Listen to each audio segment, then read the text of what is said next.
For every one book you choose to read, you're effectively ignoring 10,000 other books. So let's make that decision worthwhile. Rewind time with me and go back to the first time the public relations agency that I worked at selected a firm-wide book that everybody was going to read, and I curled up with my very first business book. Let's just say I was not feeling it. But now I read at least one business book every month for fun, along with about 3 other books. In this video, I'm going to show you the 5 factors that really helped me start reading more effectively and efficiently, even if you're not a speed reader, because I'm definitely not. I'm also going to take you behind the scenes of my book notes strategy, so let's go.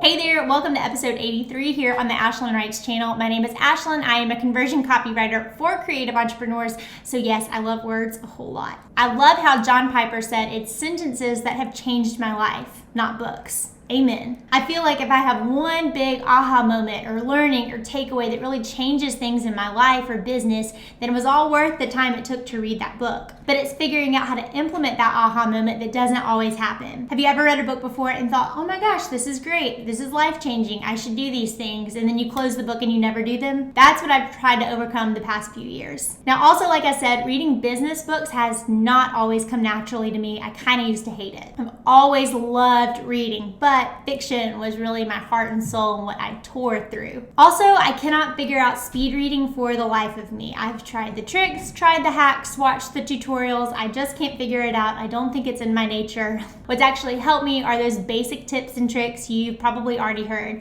Things like turning off the TV or trying to read for about 30 minutes a day, tossing a book in my bag before I head out to the doctor's office. I've learned over the years how to read nonfiction well, so in this video, I want to share with you the 5 factors that have really changed how I read. First up, before you start the book, jot down 3 to 10-ish things that you would like to learn about this topic as you read. Now, before you go grab a fancy notebook just for this task and all of your school supplies, that's not what I'm talking about here. I love pens and paper, but what I have found actually helpful for me is to get messy within my books and to rough them up a little bit. So sorry, library books out there, most of the tips, like this first one that I'm gonna give you in this video, do talk about writing in your books. Might want to get used to it. Writing in books is a great way to record your thoughts really in the moment, and you can trace and see how you've changed over time, see what stuck with you at one read and how that may be different a few years later down the road. So for this tip, what I like to do and what I found most helpful is to open up to one of those first few pages. You know how there's always blank pages at the beginning of a book,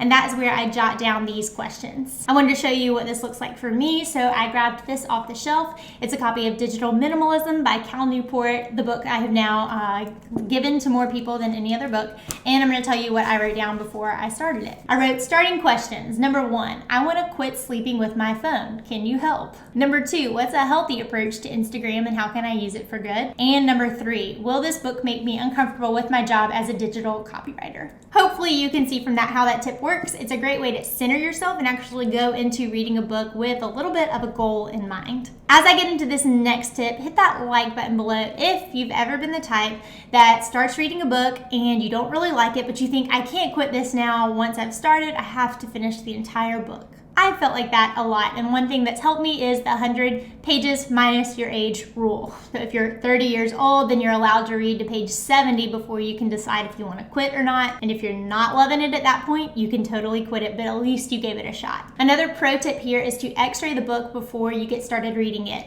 So I found that it helps get me a little bit excited about the book. If I open up to the table of contents and I look through them, I see what I'm gonna learn. If I skip through the pages, scan things a little bit. I got this tip from author and writer Tony Reinke, and one other thing that he suggested is that he goes to the last page of the book and he reads that before he starts reading any of it. I thought that was interesting. His argument there is that that is the page that summarizes and finalizes the entire point of the book, so why not go ahead and solidify that in your head before you read everything? Great tip, have never tried it. My tip number 3 for you is to always read with a pen in hand and write as you go. Go ahead, comment below because I feel like it's a polarizing subject. Are you a book writer-inner or do you never mess up your books? Hopefully I can make my argument here, but writing in a book as you go is a great way to document your emotional responses to things. What I've learned is to go ahead and kind of have a conversation with the author as you read. I love looking back at my notes and I'll see things like amen, totally agree, or WTF. You can also here increase your reading comprehension by being able to string arguments together and learn how one point that the author may be making in one chapter correlates back to something that they've said earlier. But go ahead here and don't be afraid to fill in gaps or holes in the arguments that they're making. Maybe you need to jot down something that's not very clear, or I need a bit more explanation. Again, having this ongoing conversation with the writer can really help your reading comprehension, and I think it's worth it. I want to tell you too a little system that I use when I am reading books. I underline things that stand out or stick with me. I underline it and put a little cue out in the margins if it is a quote that I want to remember to go back and add to my copy bank. I put a little checkbox in the margin if that includes something that I need to actually do or take action on. And I put a box around the chapter thesis. So I always try to find that one sentence in any chapter of a nonfiction book that I read that's like, this is the point of that whole chapter. It all could be summarized in this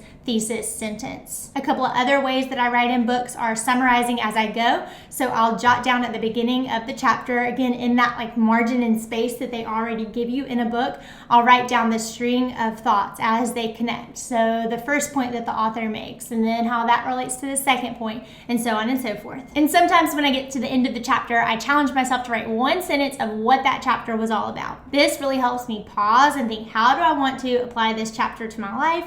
Or what did it mean to me? Again, sometimes in the past I've read entire books without any thought of how I'll actually take this and take action on it. So stopping after each chapter and writing that one little summary sentence has helped me. Kind of elementary, but this kind of thing has really helped me implement a book instead of just inhaling books. Tip number 4, make a mini concordance for yourself with topical references in the back. Especially if you are a writer or a copywriter or just use books for your craft, whether you're a photographer or a fine artist, it can really help to start creating a topical reference guide. As I'm reading, if I have a product or a service in mind that I see a sentence and I think that could completely relate to that thing in my business, I'll go in the back and jot down the name of that product or service, and I'll write the page numbers under it. Here's another example. I love learning about rest and prayer, and so while I'm reading a book, I will go ahead and in the back make note of the pages that talk about that topic specifically. That brings me to tip number 5, which is actually housing my book notes somewhere where I'm going to use them and writing down what I learned. The tool I've loved for this is Evernote. So every time I finish a book, I go through, look at those underlined things and rewrite the ones that I want to, rewrite the quotes that I really liked,